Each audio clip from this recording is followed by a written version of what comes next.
জুমার দিন উপলক্ষে সবচেয়ে বেশি পরিমাণে যে আমলটা করতে হবে, পরিমাণে সবচাইতে বেশি করতে হবে, সেটা হলো দুরূদ শরীফের আমল। কিসের আমল?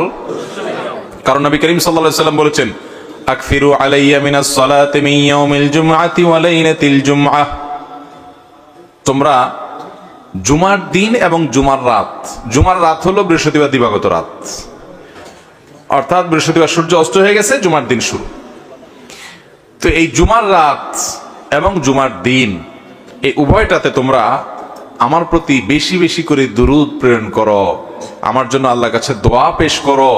ফাইন্না সালাতাকুম মারুদাতুন আলাই, কারণ তোমরা যে দুরূদ পাঠ করো আমার জন্য, এটা আল্লাহর ফেরেশতারা আমার কাছে নিয়ে পেশ করে যে হে আল্লাহর রাসূল, পৃথিবীর অমুক দেশ অমুক প্রান্ত থেকে অমুকের ছেলে অমুক আপনার জন্য দুরূদ পেশ করেছে। এটা তোমাদের এই রিপোর্টটা আল্লাহর ফেরেশতা আমার কাছে বলে, উপস্থিত করে। এই জন্য তোমরা জুমার দিন আসলে বেশি বেশি করে দুরূদ পাঠ করবা। দুরূদ হলো নবী সাল্লাল্লাহু আলাইহি ওয়াসাল্লামের জন্য দোয়া। ওনার জন্য আমাদের দোয়া করলে আমাদের লাভ। আল্লাহ তাআলা তো তার রাসূলের প্রতি রহমত এমনি নাজিল করবেন, আমরা দোয়া করলেও করবেন, না করলেও। কিন্তু আমরা যদি দোয়া করি তাহলে সেক্ষেত্রে ওনার লাভ হোক না হোক আমাদের লাভ নিশ্চিত, নিজেদের লাভ নিশ্চিত। আল্লাহ তাআলা তার রাসূল সাল্লাল্লাহু আলাইহি ওয়াসাল্লামকে অনেক ভালোবাসেন, অনেক মহব্বত করেন। তার নবীকে তিনি অনেক মহব্বত করেন দেখে তার নবী, তার জন্য কেউ দোয়া করলেও আল্লাহ তাআলা তার প্রতি রহমত নাজিল করে। আর শুধু রহমত নাজিল না, মান সাল্লা আলাইয়া মাররাতান সাল্লাল্লাহু আলাইহি আশারা, নবী সাল্লাল্লাহু আলাইহি ওয়াসাল্লাম বলেছেন, যে ব্যক্তি আমার প্রতি একবার দুরূদ প্রেরণ করে, একবার নবীর জন্য দোয়া করে, আল্লাহ তাআলা ওই ব্যক্তির প্রতি 10 বার রহমত নাজিল করে। কয়বার রহমত নাজিল করে? রহমত নাজিলের মানে বুঝেন? 10 বার আল্লাহ অনুগ্রহ করেন, দয়া করেন। আপনার জীবনে এমন একটা মুসিবতে, এমন একটা জায়গা যেখানে আল্লাহর দয়া ছাড়া আপনার উপায় নাই, এরকম 10 বার আপনার জীবনে রহমত আল্লাহ তাআলা নাজিল করবেন, অবতীর্ণ করবেন, আপনার জন্য রহমত অনুগ্রহ আল্লাহ তাআলা করবেন যদি আপনি একবার দুরূদ পাঠ করেন। তাহলে প্রতি সপ্তাহে জুমার দিনে, জুমার রাতে যদি আপনি 100, 200, 300 বার, 1000 বার দুরূদ আপনি প্রেরণ করতে পারেন, তাহলে এই 10 বার আপনার গুণ করে আপনি হিসাব করেন যে কতবার আল্লাহ তাআলার রহমতের হকদার, ভাগীদার, পাওনাদার আপনি হয়ে যাবেন ইনশাআল্লাহ। অতএব জুমার দিনে দুরূদ বেশি করে পড়বো তো ইনশাআল্লাহ। দুরূদ পাঠের শ্রেষ্ঠ সিজনই হলো জুমার দিন। দুরূদ পাঠের শ্রেষ্ঠ সিজন কোনটা? জুমার দিন, জুমার রাত। এটা হলো দুরূদ পাঠের সবচেয়ে উত্তম মৌসুম এবং শ্রেষ্ঠ সিজন। চেষ্টা করবো তো আমল করার ইনশাআল্লাহ। এখন থেকে বৃহস্পতিবার সন্ধ্যা হলে শুক্রবার সন্ধ্যা পর্যন্ত দুরূদ সারা সপ্তাহ প্রতিদিনই কম বেশি পড়বেন, কিন্তু এই জুমার দিন যখন আসবে তখন দুরূদের পরিমাণ অনেক বেড়ে যাবে ইনশাআল্লাহ। সবাই চেষ্টা করবো তো, আমল করবেন তো ইনশাআল্লাহ। এবং যাতে একে অন্যকে স্মরণ করে দিতে পারি, সেজন্য পরিবারের সদস্যরা কোন এক ম্যাচে একসাথে আসেন, কোন এক জায়গায় একসাথে থেকে অন্যকে স্মরণ করে দিবেন যে ভাই জুমার দিন শুরু হয়ে গেছে, বৃহস্পতিবার সন্ধ্যা হওয়া মানে জুমার দিন শুরু হয়ে গেছে। অতএব কি আমল শুরু করো? দুরূদের আমল। দুরূদ পড়তে কি পয়সা খরচ হয় ভাই? অনেক বেশি কষ্ট হয়। দুরূদের মধ্যে সবচেয়ে শ্রেষ্ঠ দুরূদ হলো দুরূদ ইব্রাহিম।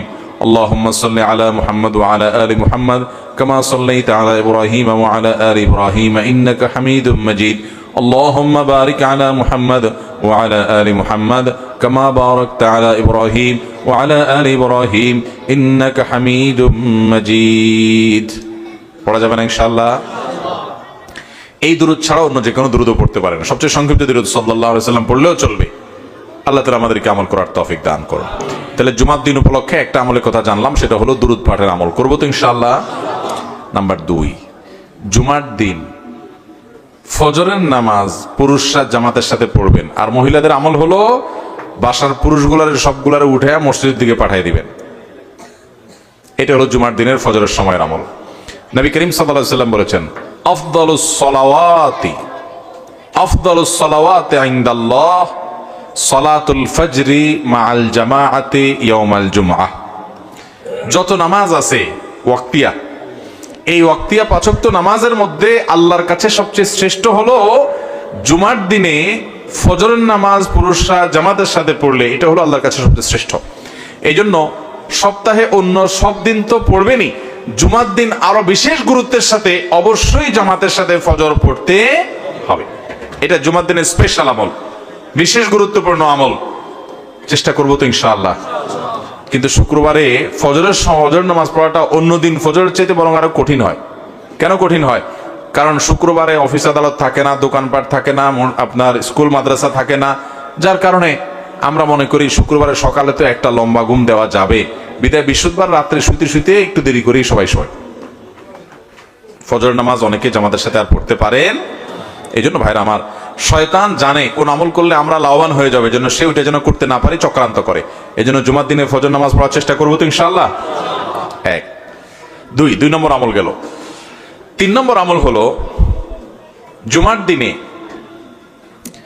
4টি কাজ করবেন। এই 4 কাজে মিলে একটা আমল, সেটা হলো 3 নম্বর। সেটা কি? নবী রাসূলুল্লাহ সাল্লাল্লাহু আলাইহি ওয়াসাল্লাম বলেছেন, মান বাক্কারা ইয়াউমাল জুমআতি ওয়াবতাকার, যে জুমার দিন আগে আগে ঘুম থেকে উঠবে, ভোরে ঘুম থেকে উঠবে, ওই যে ফজর পড়বে। ওয়াগাসসালা ওয়াগতাসাল, ফরজ গোসল হলে ফরজ গোসল করবে এবং উত্তম রূপে গোসল করবে জুমার দিনের জন্য। এবং ওয়ামাশা ইলাল মসজিদি ওয়ালাম ইয়ারকাব, পায়ে হেঁটে মসজিদে যাবে, বাহনে চড়বে না। ওয়াদানা মিনাল ইমামি ওয়ালাম ইয়ালগু, ইমামের খুব কাছাকাছি গিয়ে বসবে, আগে আগে যাবে, ইমামের একদম কাছাকাছি গিয়ে বসবে। এবং খুতবা শেষ হবে, নামাজ শেষ হবে, এর মধ্যে কোনো বেহুদা কথা বলবে না, বেহুদা কাজ করবে না। মসজিদে গিয়ে যত সময় সম্ভব 2 রাকাত করে নফল নামাজ পড়বে, কোরআন তেলাওয়াত করবে, ভালো কাজ করবে, বেহুদা কাজ করবে না, চুপচাপ খুতবা শুনবে। এই 4 কাজ যদি কেউ করে, আবার বলি 4 কাজ কি কি? আগে আগে ঘুম থেকে উঠা, আগে আগে মসজিদে যাওয়া, গোসল করা উত্তম রূপে, পায়ে হেঁটে মসজিদে যাওয়া, ইমামের কাছাকাছি গিয়ে বসা, অহেতুক কথা কাজ না করা। এই 4 কাজ যদি কেউ করে, নবী করিম সাল্লাল্লাহু আলাইহি ওয়াসাল্লাম বলেছেন, আল্লাহ রাব্বুল আলামিন তাকে এই কাজগুলোর বিনিময়ে, সে যে বাসা থেকে মসজিদ পর্যন্ত আসলো, প্রতি কদমে 1 বছর রাত জেগে নফল নামাজ পড়া আর দিনে নফল রোজা রাখার সব আল্লাহ তাআলা তাকে দান করবেন প্রতি কদমের বিনিময়ে। তাহলে আপনার বাড়ি থেকে মসজিদে আসতে যদি 200 কদম হয়, 200 কদম হইলে 200 বছর রাত জেগে তাহাজ্জুদ পড়া আর দিনভর নফল রোজা রাখা, টানা 200 বছর পর্যন্ত করা, এটার সব আপনি পাবেন প্রতি সপ্তাহে চাইলেই। অনেক মুহাদ্দিস এবং অনেক হাদিস বিশ্লেষক ওলামায়ে কেরাম বলেছেন, কোরআন হাদিসে যত আমলের, যত ফজিলতের কথা বলা আছে, এর চাইতে কোনো ফজিলতপূর্ণ আমল আরেকটা নাই। মানে এত বিপুল পরিমাণ সওয়াবের কথা অন্য কোনো আমলের বিপরীতে আল্লাহ ওয়াদা করেন নাই। তাহলে জুমার দিনের এই আমলটা করবো তো ইনশাআল্লাহ। আগে আগে ঘুম থেকে উঠা, ওই যে ফজর তো মসজিদে পড়বি, এবং উত্তম রূপে গোসল করা, পায়ে হেঁটে মসজিদে যাওয়া, ইমামের কাছাকাছি গিয়ে বসে খুতবা শ্রবণ করা পর্যন্ত কোনো কথাবার্তা না বলা, তেলাওয়াত জিকির আজকার ইত্যাদিতে মশগুল থাকা। এই কাজটা যদি আপনি করতে পারেন, তাহলে প্রতি কদমের বিনিময় 1 বছর নফল রোজা, 1 বছর রাত জেগে নফল ইবাদত করা। 3 নম্বর কোনটা? আগে আগে ঘুম থেকে উঠে উত্তম রূপে গোসল করে পায়ে হেঁটে মসজিদে গিয়ে ইমামের কাছাকাছি গিয়ে বসা এবং কোন অনর্থক কাজ না করা। মনে থাকবে তো ইনশাআল্লাহ। নাম্বার 4, সূরা কাহাফ তেলাওয়াত করা। কোন সূরা তেলাওয়াত করা? এমন একটা সময় আমরা আসি ভাইরা, কিয়ামত যে খুব নিকটবর্তী হয়ে গেছে সেটা বিভিন্ন আলামত দ্বারা বোঝা যায়। নবী করিম সাল্লাল্লাহু আলাইহি ওয়াসাল্লাম কিয়ামতের শতাধিক আলামতের কথা বিভিন্ন হাদিসে বলেছেন। সৌদি আরবের প্রখ্যাত আলেম ডক্টর মোহাম্মদ আল আরিফি তার একটা বইয়ে তিনি 141টা আলামতের বিবরণ তুলে ধরেছেন, বিস্তারিত বিবরণ তুলে ধরেছেন। এর ভিতরে 131টা হলো কিয়ামতের ছোট আলামত আর 10টা হলো বড় আলামত। কিয়ামতের বড় আলামত আর ছোট আলামত চিনেননি আপনারা? কোনটা? ছোট আলামত কাকে বলে? কিয়ামতের ছোট আলামত কাকে বলে? চিনেন বলছেন, এখন তো বলতে পারতেছেন না। আমার প্রশ্নের উত্তর দিলে নগদ সাথে সাথে পুরস্কার। আমি পুরস্কার নিয়ে যাই সব মাহফিলে। উত্তর দিতে পারলে পুরস্কার। ওয়াজ শুনতে হবে আমল করার জন্য, মুখস্থ করে আমলের নিয়ত করে বাড়িতে যেতে হবে। কামসুক করে গেলে হবে? কি ওয়াজ করছে হুজুর, ওরে বাবারে, হাসায় কান্দায় শেষ করে ফেলছে, কিন্তু আমি বাড়িতে কিছু নিতে পারলাম না। এই ওয়াজের কোনো লাভ আছে? ওয়াজ শুনে যাবে সময় বাদাম কিনে বুট কিনে নিয়ে চলে গেছেন, এটার জন্য নিয়ে ওয়াজে আসছেন। এলেম নিয়ে যাব, আমলের সংকল্প নিয়ত নিয়ে যাবো ইনশাআল্লাহ। তাহলে ছোট আলামত বড় আলামত কি বোঝা গেল বেশিরভাগ লোক জানেন না, ওলামায়ে কেরাম ছাড়া। তাহলে আমি বলে দিই, কিয়ামতের ছোট আলামত বলা হয় ওইগুলোকে যেগুলো কিয়ামতের অনেক আগে থেকে দেখা যায়, অনেক আগে থেকে দেখা যায়। আর কিয়ামতের বড় আলামত বলা হয় যেগুলো কিয়ামতের একেবারে শেষ মুহূর্তে গিয়ে দেখা দিবে, যেগুলো দেখা দিবে পটপট করে, এরপরে কিয়ামত হয়ে যাবে। ওইগুলোকে বলে বড় আলামত। কথা কি বুঝাতে পারছি? তাহলে কিয়ামতের ছোট আলামত কোনগুলা?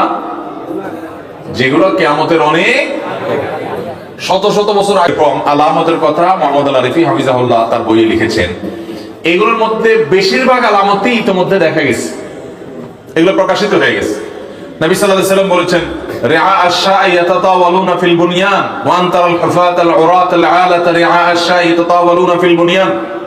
ছাগলের রাখালি করতো যারা এক সময়, আপনি যদি দুবাইতে যান, আপনি যদি মিডল ইস্টে যান, তাদের পূর্বপুরুষরা বেশি দিন আগের কথাও না যে তারা শত শত বছর ধরে ছাগলের রাখাল ছিলেন।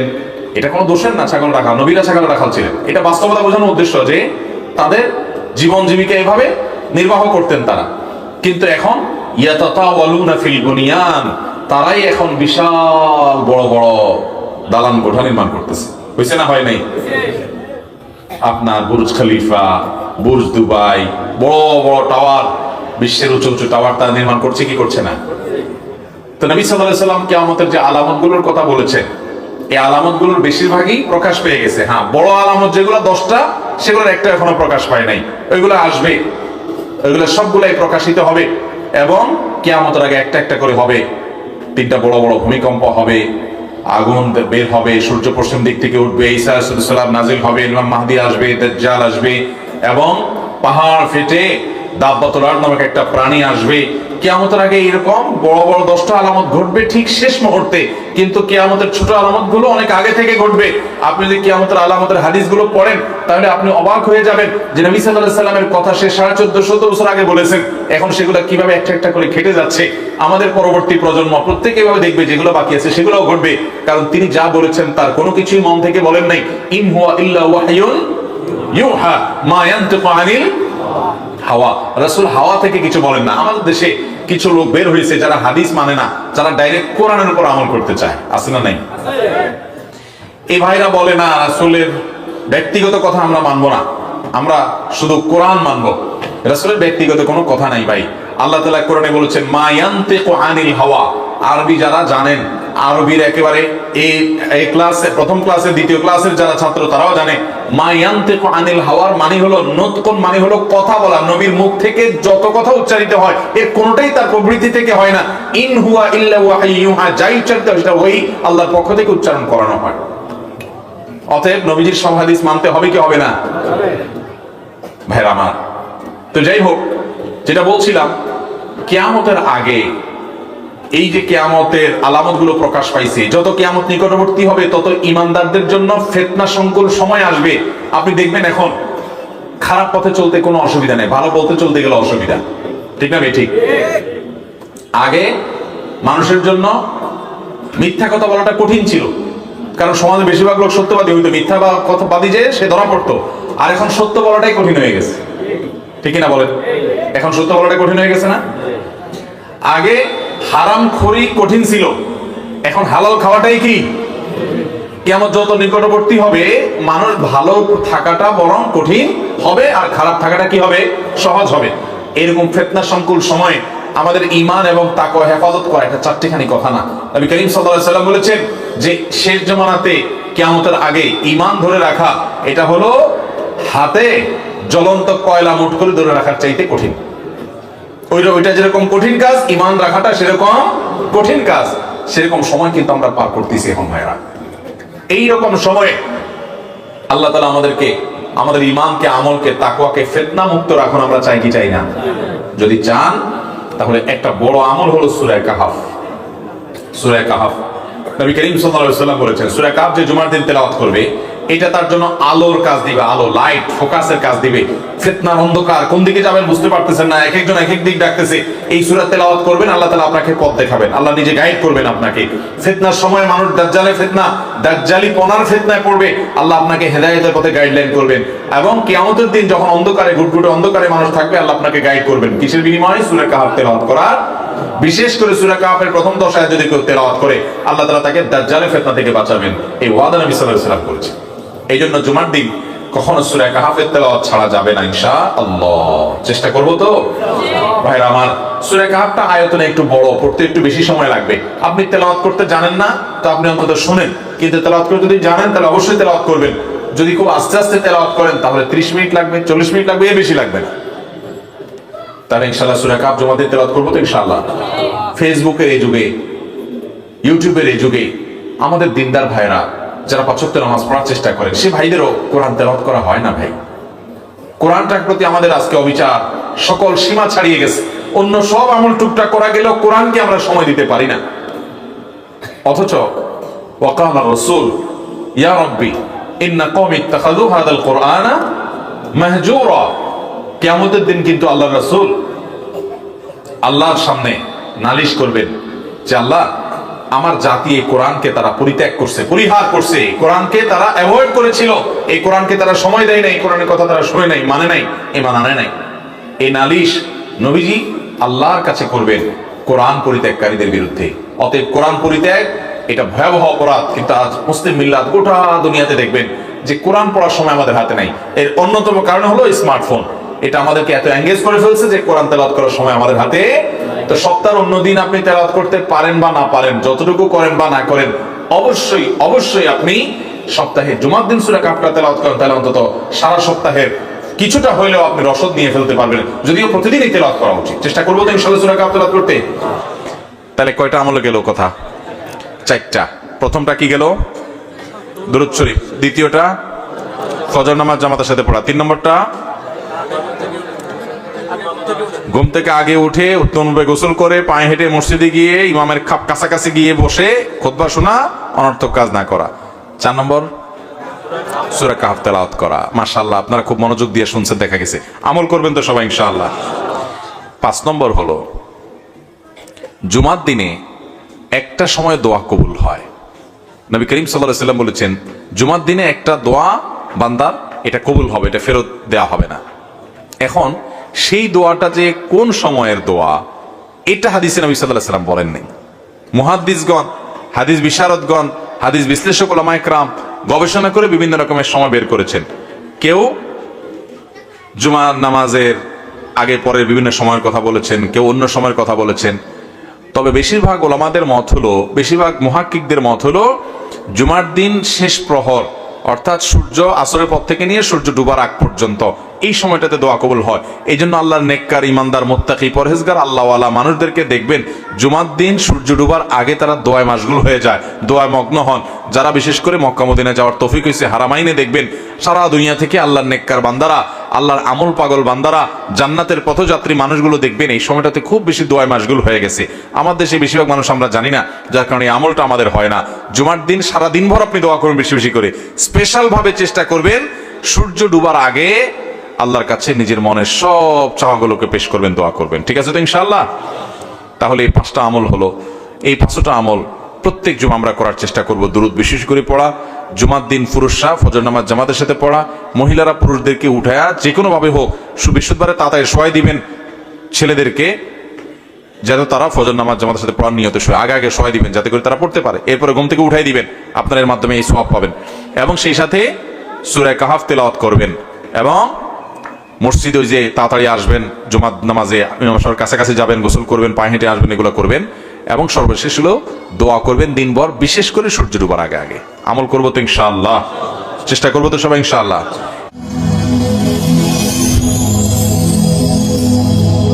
Rose TV 24. Enjoy by listening to the Holy Quran.